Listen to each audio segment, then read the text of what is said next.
Bus Transjakarta hingga kini masih menjadi salah satu moda transportasi andalan warga ibu kota. PT Transjakarta melayani ratusan ribu penumpang setiap harinya. Sejak beroperasi hingga kini, bus Transjakarta sudah melayani total 13 koridor.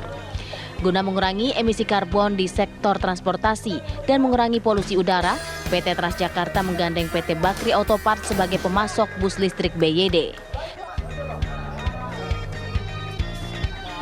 Dalam jangka panjang, PT Bakri Autoparts akan melakukan lokalisasi bus listrik di tanah air untuk menghadirkan armada berbasis listrik sebagai bus masa depan. Kendaraan ramah lingkungan ini telah melalui proses kajian yang mendalam. Kehadiran bus listrik ini sekaligus menjadi pertanda semakin majunya teknologi dan elektrifikasi kendaraan di Indonesia. Bus listrik memakai baterai sebagai sumber tenaga yang menggerakkan motor listrik. Armada bus ini memiliki kapasitas baterai dengan jarak tempuh hingga 250 km atau 17 jam beroperasi dengan proses pengisian daya dengan waktu yang cepat, yakni selama 1,5 hingga 2 jam.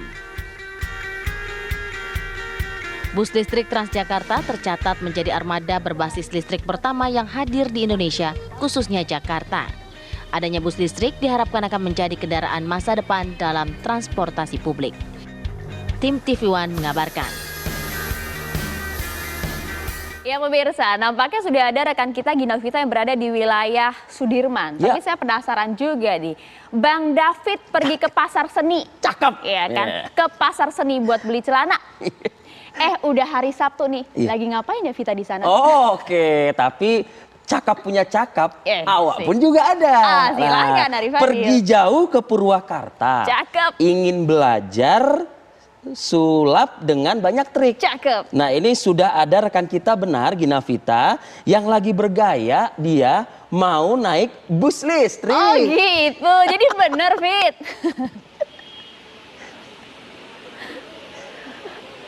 Saya mau balas dulu pantunnya Rifki dan Maria ya. Ini baru saja terpikir 5 detik yang lalu nih. Rivi Maria pergi ke hutan lihat laba-laba. Yuk mari kita coba. Jadi bus listrik akan saya coba. Ini karena saya kebetulan sudah bawa kartu e-money. Tahu dong ini kartu e-money. Saya sudah ada di Bundaran Senayan. Ini salah satu halte tempat pemberhentian bus listrik. Tapi nggak enak kalau cuman sendiri naiknya. Saya sudah janjian sama 2 orang. Nah ini dia, kita akan coba langsung sapa. Halo Pak Yoga, apa kabar? Halo, apa kabar? Alhamdulillah baik, Mas Fitra Eri. Terima kasih banyak sudah meluangkan waktu. Nanti kita mau coba busnya, tapi kayaknya belum datang ya, Pak ya? Bentar lagi nih.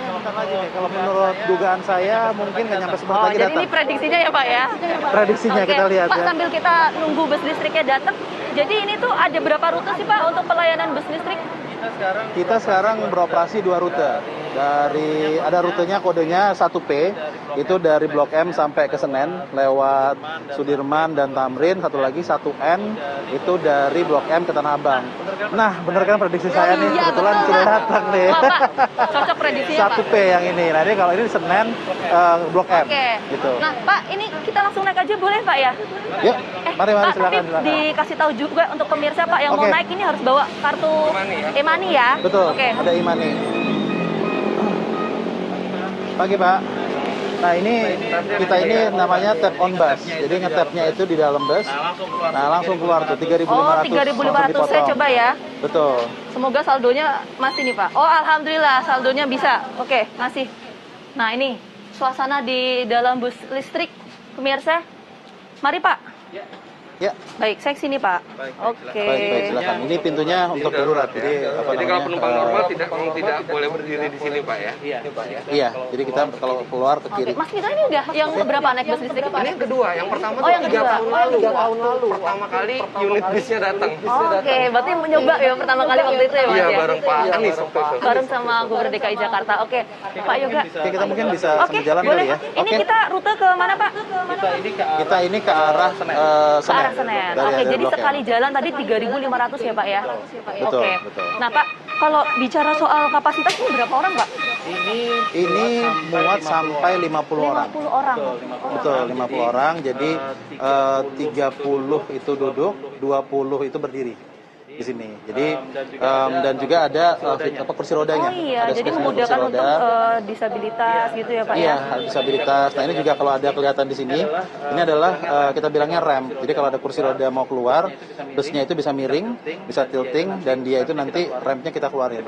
Jadi pramudinya nanti akan bantu untuk mengeluarkan rampnya. Jadi ketika dia merapat ke trotoar, karena ini kan busnya berhentinya itu bukan di halte-halte yang tinggi, di trotoar. Nah jadi dia akan langsung ke trotoar. Orang dengan kursi roda itu langsung bisa keluar ke sana. Salah satu cara untuk memudahkan disabilitas gitu ya Pak ya, dan masyarakat umum tentunya. Nah Pak, ini saya kalau naik pemirsa, ini saya udah kedua kali sih naik bus listrik sama kayak Mas Fitra Eri ya, yang kedua kali. Nah, tidak terlalu bising ya Pak ya, kalau ketika naik ini ya Pak? Betul, yang kita dengar ini hanya suaranya suara AC, gitu. Jadi AC dan paling sedikit ada suara ban. Jadi kalau dilihat di sini, ini ada sedikit suara itu hanya motornya ketika dia ada perlambatan. Tapi in general memang ini lebih lebih sunyi dan juga nggak ada getaran. Kalau kita lihat kalau bus diesel itu kan masih kadang-kadang ada getaran. Saya juga merasakan sih ini. Kalau Mas Fitra, memang kalau untuk bus listrik itu memang kalau kita bicara soal efektivitas untuk misalnya polusi udara, terus kemudian emisi gas buangnya, itu gimana sih Mas? Oh ya jelas. Kita sangat mendukung adanya kendaraan umum berbasis listrik. Karena yang kita nggak suka biasa sebagai masyarakat ketika ada bising, apalagi dari mesin dieselnya bus itu biasa bising. Kemudian ada emisi asap, belum asap yang tebal, emisi karbon dioksida gitu. Nah, dengan bis listrik ini minimal bis ini pada saat beroperasi emisinya nol, tidak mengeluarkan emisi sama sekali. Nol, karena tidak ada yang dibakar, hanya menggunakan energi listrik. Jadi ini sangat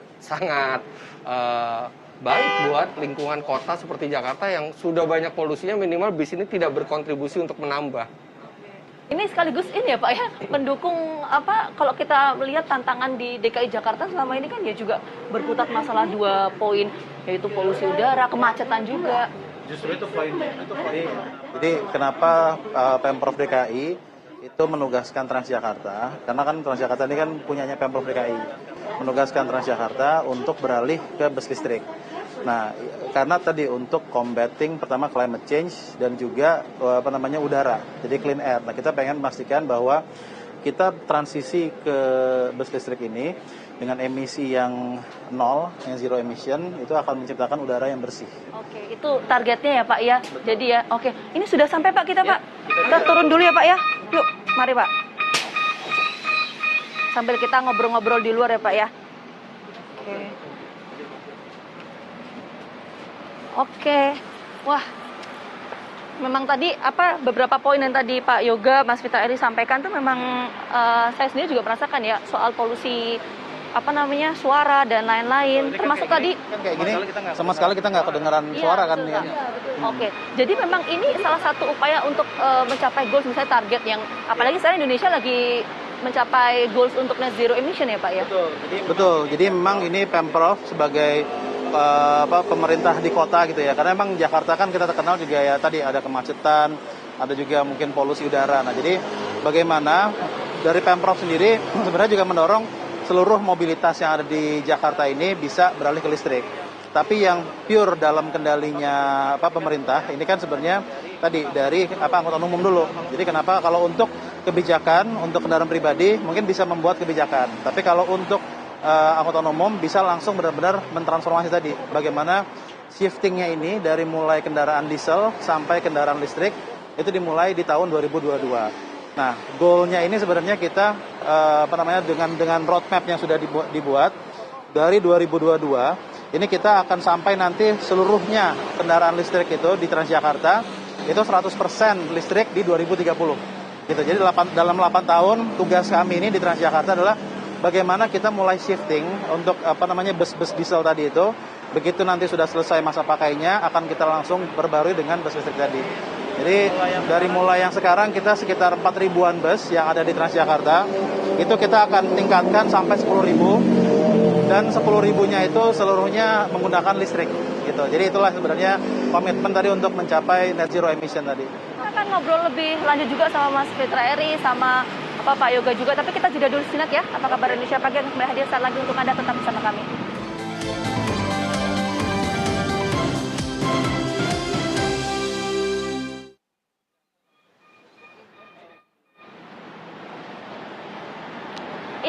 Anda masih bersama kami di Apa Kabar Indonesia Pagi, masih bersama dengan Mas Fitra Eri, Pak Yoga juga. Ini kita di halte GBK ya Pak ya, betul ya, di daerah Senayan ya Pak ya.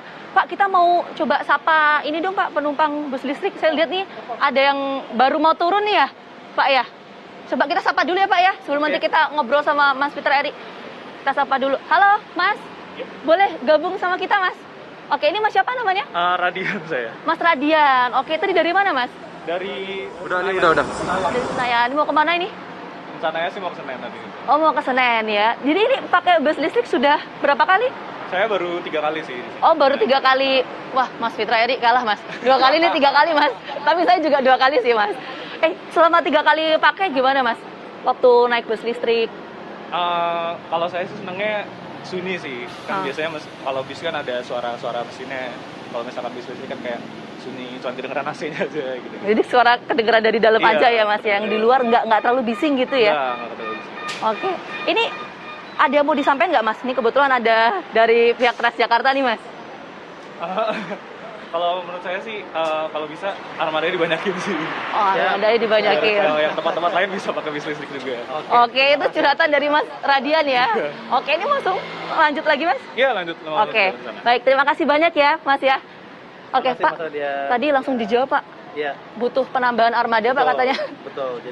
Jadi tahun ini Transjakarta itu sedang mengusahakan untuk mengoperasikan sampai 100 armada di akhir tahun 2022. Kita baru mulai itu 30 armada dari mulai Maret kemarin. Dan nanti bertahap ini akan mulai kita tambah. Jadi sampai Desember nanti bisa ada 100 armada. Balik lagi, memang tadi sebelumnya saya sampaikan ini terus akan ada. Jadi bagaimana tahun depan itu akan kita tambahkan lagi sehingga ujung-ujungnya 100% atau 10.000 armada itu di 2030 itu bisa tercapai. Jadi semuanya adalah listrik. Nah, memang ini peta jalan yang sudah disusun oleh Transjakarta dan juga bersama Pemprov DKI.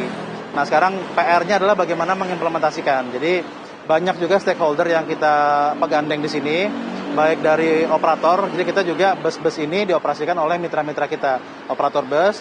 Lalu juga pabrikan, gitu. Salah satunya yang sekarang ini berjalan ini itu disuplai oleh Bakri Auto Parts, gitu ya, sebagai suppliernya. Nah ini jadi memang kita juga perlu membuat sebuah ekosistem. Charging station pun juga sama. Jadi bagaimana kita kerjasama dengan PLN dan juga supplier untuk membangun tadi charging station unitnya, terus juga trafo dan lainnya. Jadi memang ini sebenarnya sebuah transformasi. Tapi memang dilakukannya di belakang ini banyak. Yang kita lihat terakhirnya adalah layanannya bus listrik itu sudah berjalan dengan prima. Gitu. Sekali lagi tujuan bersama adalah untuk mencapai goals net zero emission ya. Nah saya mau ke Mas Fitra Eri. Mas Fitra, ini banyak sekali publik itu mempertanyakan Mas. Banyak sekali yang bertanya. Ini kan listrik itu kan sumbernya dari batu bara. Soal emisi gas buangnya itu seperti apa sih Mas? Nah itu gimana jawabannya Mas? Pertanyaan yang banyak ditanyakan orang gitu kan. Kita pakai mobil listrik, pakai bus listrik, tapi pembangkit listriknya menggunakan tenaga batu bara. Kemarin saya bertemu dengan Dirut PLN Pak Darmawan Prasojo. Beliau menerangkan bahwa walaupun dengan pembangkit listriknya batu bara, tapi carbon emission-nya, CO2 emission-nya itu hanya 50% untuk jarak yang sama. Itu kalau hanya menghitung pembangkitnya batu bara. Tapi kita harus menghitung hal lainnya. Minyak bumi dibor dari bumi menggunakan energi dan mengeluarkan polusi. Kemudian perjalanan ke kilang minyak itu juga mengeluarkan polusi. Di kilang minyaknya mengeluarkan polusi. Ketika bahan bakarnya sudah jadi, didistribusikan ke SPBU-nya berpolusi. Setelah diisikan ke kendaraan, punya polusi lagi. Nah, jadi polusinya merata kalau misalnya bahan bakar fosil. Sedangkan listrik, oke, saat ini masih ada polusi di pembangkit listriknya. Itu pun hanya 50% emisi CO2-nya per jarak yang sama. Tapi listrik kan dibangkitkan bisa dengan banyak cara. Saat ini kita masih menggunakan batu bara. Tapi ke depannya bisa dengan tenaga nuklir, tenaga air, tenaga angin, tenaga panas bumi. Banyak sekali cara membangkitkan listrik. Itu tadi penjelasannya banyak sekali karena pertanyaan publik seperti itu ya Mas ya. Oke Pak Yoga, tapi gini Pak, kalau untuk misalnya Pak pengisian listriknya, daya listriknya, baterai itu seperti apa sih Pak? Jadi untuk saat ini satu bus itu dia bisa beroperasi sekali ngecharge itu 250 km. Itu lebih dari cukup untuk operasi Transjakarta. seharian. Jadi malam-malam dia ngecharge, keluar depo itu dia full 100%. Dia balik lagi, jadi muter-muter operasi, balik lagi malam jam 10. Itu dia tinggal biasanya mungkin 30-40%. Nah barulah setelah itu dia ngecharge mungkin sekitar 2-3 jam malam-malam sambil dicuci, sambil mungkin ada yang diperbaiki atau apa, udah malamnya keluar lagi. Nah jadi ini memang masih yang sangat-sangat simpel dan ini yang banyak digunakan oleh kota-kota dan negara lain. Namun memang Transjakarta sendiri kita mengoperasikan banyak layanan. Ada yang layanan kita itu lebih dari 250 km. Nah jadi nanti ke depannya di ujung-ujung atau di halte-halte terminal Transjakarta itu juga akan kita pasang juga charging station. Jadi nanti dia akan muter, terus tengah-tengah hari dia mungkin akan berhenti mungkin sekitar 20-30 menit, ngecharge sedikit aja, nggak sampai full, jalan lagi gitu. Jadi model-model ini sedang kita susun juga bersama, sehingga semua infrastrukturnya itu sudah ready gitu. Kita nggak mau, oh ini hanya busnya aja kita pikirkan, tapi infrastruktur di belakangnya itu nggak ada di sana. Hilirnya sangat menjadi concern ya Pak ya, bicara soal tadi penyediaan dan lain sebagainya. Pak, mungkin terakhir pertanyaan saya untuk Pak Yoga. Ini kan memang kita tahu tadi Pak Yoga juga sudah mengatakan bahwa akan ada penambahan armada dan lain sebagainya. Kita tahu bahwa 30 bus listrik yang kemudian kemarin dirilis oleh Pemprov DKI Jakarta, ini kan salah satu mitra adalah PT Bakri Auto Parts kan Pak, yang menjadi salah satu mitra dari PT Transjakarta dalam pengembangan moda transportasi untuk bus listrik ini. Untuk kedepannya ini akan seperti apa Pak? Ya, jadi kedepannya gini, Transjakarta tetap, misi utama Transjakarta itu menyediakan layanan angkutan umum. Misi kita adalah connecting the life of Jakarta. Jadi kita menghubungkan semua kehidupan yang orang-orang di Jakarta. Tapi kita juga pengen delivery kita atau cara kita menghubungkan orang-orang ini dengan cara yang zero emission gitu. Karena sesuai dengan ini komitmen dari pemerintah pusat, diturunkan ke pemerintah daerah sampai nanti ke kita juga. Nah, jadi kita pengen memastikan bahwa net zero emission itu bisa dilakukan atau bisa di-achieve oleh Transjakarta maupun juga Kota Jakarta. Nah, jadi memang peta jalannya kita pertama adalah tadi shifting dari sekarang itu seluruhnya itu kecuali 30 ini itu menggunakan petrol atau bahan bakar minyak, bensin dan juga diesel, solar. Nah, yang berikutnya tadi saya bilang 100 di tahun ini, berikutnya nanti menambah lagi di tahun depan sampai terakhir 2030 sampai 10.000. Itu yang sebenarnya peta jalan yang sudah disusun. Itu pun juga akan kita iringi dengan ekspansi jaringan gitu. Jadi kita sekarang sudah mencapai 85% kawasan di Jakarta. Rencananya tahun ini akan kita fokuskan sehingga 95% kawasan di Jakarta itu terlayani oleh jaringan Transjakarta. Nah, jadi memang ini adalah balik lagi misi kami untuk membantu mobilitas di Jakarta sehingga mungkin nanti ujung-ujungnya kemacetan pun bisa berkurang. Orang-orang itu juga udah nggak harus lagi nyari parkir kesulitan atau juga kena macet. Jadi mereka tinggal duduk aja di bus, udah tinggal tidur nyampe tempat tujuan gitu. Layanan sudah disiapkan oleh pemerintah Provinsi DKI Jakarta ya Mas Fitra Eri ya. Artinya perlu kesadaran dari masyarakat ya Mas ya untuk beralih moda transportasi massal terutama untuk bus listrik ya. Iya, nah sekarang gini aja. Tadi pada saat saya mau mendengar pertanyaan saya harus seperti ini karena berisik sekali. Bayangkan kalau sebagian besar kendaraan ini sudah kendaraan listrik, maka kita bukan hanya polusi udara yang berkurang, tapi polusi suara. Dan itu akan menimbulkan kota Jakarta atau kota di Indonesia yang jauh lebih menyenangkan. Dan saya rasa kita sedikit demi sedikit sudah mulai beralih ke listrik.